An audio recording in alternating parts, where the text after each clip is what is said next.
एगो ट्रेन का सौगलिया घूम रहा है वंदे भारत, जबरदस्ती का उसको हल्ला करके रखले से, जबरदस्ती का। बस घुसिएगा उसमें ना तो एगो अखबार दे देगा, एग्जीक्यूटिव क्लास में घुसिएगा तो गुलाब का फूल देगा, बस चाय पानी नाश्ता देगा। चलेगा कितना तो उतने।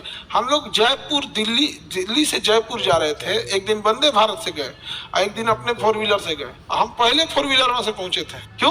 क्योंकि नितिन गडकरी ने वहां जो सड़कें बनाई हैं वो ट्रेन को पीछे कर देने वाला है। तो बाकी लोगों को उस नितिन गडकरी से सीखना चाहिए। और हम लोगों को सरकार पे सवाल उठाना होता तो नितिन गडकरी पे भी सवाल उठाते लोग। कभी उठाए हैं?